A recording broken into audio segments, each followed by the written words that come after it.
ازيكم يا حلوين؟ عاملين ايه؟ يا رب كده تكونوا بخير وصحة وسعادة ومبسوطين ومترطبين. سامحوني، بقالي حوالي 13 يوم ما نزلتش اي فيديوهات ولا اتكلمت معاكم ولا اي حاجة. بجد كانت فترة رخمة وصعبة جدا. الحمد لله، يعني انا كنت عيانة شوية. ويعني وكان في بقى شوية ظروف في الشغل وحاجات كده، يعني خلاص.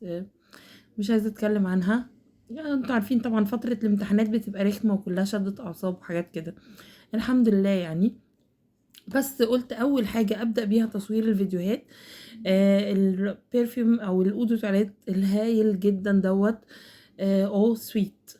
ده بصراحة تحفة جدا جدا جدا. حتى كمان انا كنت موعداكم في الشورتز انه هتكلم معاكم على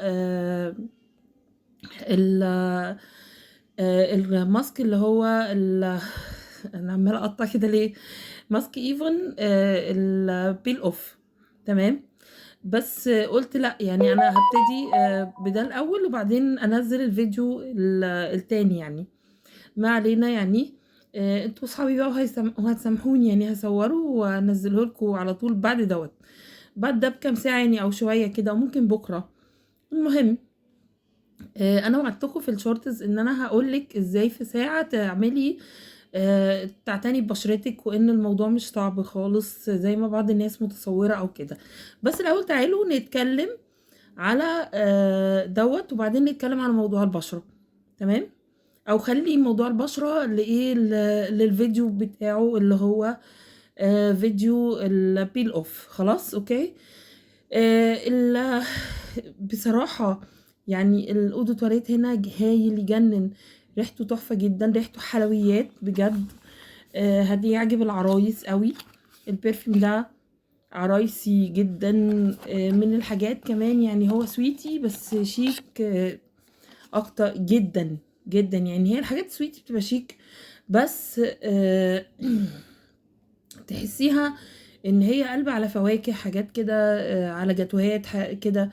لا ده على الرغم ان هو سويتي، بس تحسي ان ريحته مختلفة ومتميزة وهايلة. ريحته تجنن بجد، عشقته عشق رهيب. انا من اول اصلا ما نزل في الكتالوج، هما بيبعتوا لنا كتالوج الشهر قبل ما يبدأ مع الطلبية اللي احنا بنعملها. فشميت ريحته هنا، حتى بصوا انا مقطعاه من كتر ما انا عمالة اشم فيها، كان هايل يعني.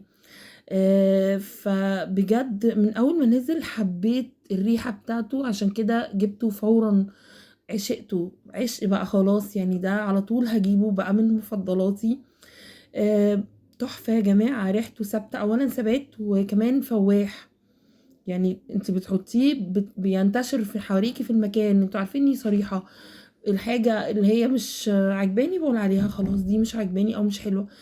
آه، فحبيت اقول لكم عليه علشان تلحقوا تجيبوه. احنا النهارده كام يناير يعني؟ بجد هايل جدا، وحتى تغليف وتصميم، وتحسي كده ان الازازه يعني عتيقه. بصي كمان العلبه الكرتون احطها بقى جواها كده عشان ايه ما تقعش من ايدي. شكلها تحفه. يعني هي الشكل والتغليف، انا ما بهتمش بالشكل زي ما انتوا عارفين.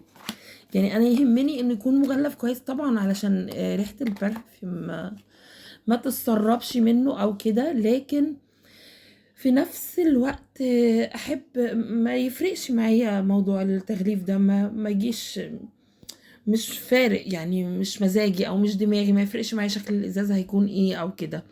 المهم بس ان هو ما يسربش البرفيوم. فهو بمنتهى الامانه في منتهى الجمال بجد هايل. طيب بيتكون من ايه؟ اهو زي ما هم كاتبين في الكتالوج: من الروائح الشرقية والفانيليا والفواكه، حلوى الخوخ، جيلي الزهور، دوليتشي ديليتشي. تمام. اهو. هو بيتكون من نفحات من رائحة الدوليتشي ديليتشي اللذيذة، تمنحكم استمتاع ساحر. مصممة لتجذب حواسك، نفحات ملكية تغلف حواسك برائحة لذيذة من الكراميل. مصممة العطور إيميلي كوبرمان ومارين إيبرت عززوا رائحة هذا العطر اللذيذ برائحة لذيذة براقة مع حلوى الخوخ ورائحة الفواكه الساحرة. أنا أي حاجة فيها خوخ أنا جاية فيها. أي حاجة ريحة الخوخ بحبها جدا. أنا بحب ريحة الخوخ جدا. فهو ريحته تحفة جدا جدا، وريحته تحسيه زي الايس كريم، فاهمين؟ يعني ريحته تحسي كده ان هو ريحة ايس كريم هايل. بصي اهو. فبصراحة في منتهى الجمال، ابتكار من اوريفلام، بنشكرهم جدا عليه لانه حلو قوي، ريحته سويتي قوي، وهتعجب العرايس او المقبلات على الزواج جدا. بس طبعا المهم ان انتوا تبقوا متفقين، ما تروحيش تحطي، ما تجيبيهاش غاليه، وممكن يعني على كل المديح اللي انا بمدحه ده وما تعجبش عريسك، والعكس صحيح. يعني العريس برضو يعني لو طلعت حاجه جديده زي كده برضو في الرجالي واشتراها، برضو لازم يبقى واخد رأي العروسه حلوه ولا وحشه. ده تفاهم طبعا، دي اساسيات، ابسط اساسيات التفاهم في البيت يعني، وانتوا اكيد عارفينها وفاهمينها كويس قوي. مش محتاج ان الواحد بقى ان انا اقعد اعيد وازيد فيها زي ما كنت بعمل قبل كده، لا خلاص، انتوا اتعودتوا او عرفتوا انه احنا ابسط شيء اللي موجودين معانا في البيت لو عجبتهم البرفيوم اوكي، ما عجبتهمش معلش بقى خلاص، حظك كده. فانت لازم حتى لو انت مش متزوجة، برضو اهلك في البيت شمينك، اوكي؟ يعني مثلا خدي رأي مامتك الاول، اهو في حاجة زي كده اهي، لو عجبها مثلا كده هاتي، لو ما عجبهاش خلاص يبقى كده ايه، لان هم دول اللي موجودين معاكي. احنا مش بنعمل فرض رأي على اللي حوالينا، الانسان كائن اجتماعي، يعني احنا عايشين مع بعض كلنا، اوكي؟ آه في مثلا عينات بتاعت ايفون، انا جبت العينات بتاعت اتراكشن وهعمل لكم برضو عليها ريفيو، لانها من الحاجات اللي عجبتني جدا. للاسف ما لحقتش البرفيوم نفسه، يا خساره. بس اول ما هينزل، اول ما هيبتدي شهر فبراير، هجيب الازازه بقى الكبيره يعني باذن الله. بس مش عارفه اقول لكم ايه تاني.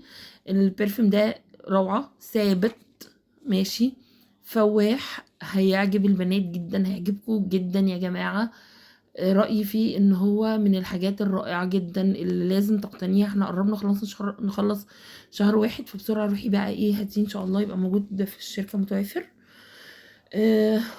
واللي جابته قبلي ولسه ما عملتش عنه ريفيو تقولي ايه رأيها فيه، و حلو لا مش حلو، طب ايه العيوب، ايه المميزات، ان احنا نستفيد من بعض كلنا، كل الناس تستفيد. احنا في ناس بتقرا التعليقات، انا من هواية قراءة التعليقات على فكرة، فبستفيد منها، من اراء الناس اللي موجودة فيها. اخر مرة هوريكم بقى الازازة اهي، شكلها يجنن، هي شكلها يجنن وريحتها تجنن، وانا بعشقها وحبيتها موت موت يعني. دي بجد اهي اصبحت من مفضل، انا عايزه اسيبها كده واخليها هي دي الصوره المصغره للفيديو، اهي كاني بقدمها لكم. والله لا اعمل صوره مصغره للفيديو كده وكاني بديها لكم، لان فعلا هي هديه جميله جدا يعني. هم حتى كاتبين عليها عطر ساحر برائحه لذيذه، تعرفوا على رائحه عطر سويت لذيذه، رائحه لذيذه مسكره، تأثر كل حواسك، دللي نفسك، treat yourself. بجد انا مش عارفه، هي treat yourself، انا مش عارفه، مش شايفاها كويس لحد هناك يعني الكلام اللي هو مكتوب في الكتالوج. تحفه بجد، هي تحفه فنيه من جميع الجوانب، وحبيتها جدا. الناس اللي بتحب الحاجات السويتي زيي هيعشقوها بجد، هيحبوها موت. وانا عارفه انكم هتقولوا، هترجعوا بعد ما تشتروها تقولوا لي لا هايله يا دعاء ورأيك فيها كان صح. اسيبكم بقى ما اطولش عليكم، يا رب كده اكون خفيفه على قلبكم، ويا رب الفيديو يكون عجبكم، تعملوا لايك وشير، ويا رب دايما اشوفكم، وتعملوا اشتراك في القناه، ويا رب دايما اشوفكم بخير وصحه وسعاده ومبسوطين ومترطبين وفي احسن حال. سلام يا حلوين، باي باي.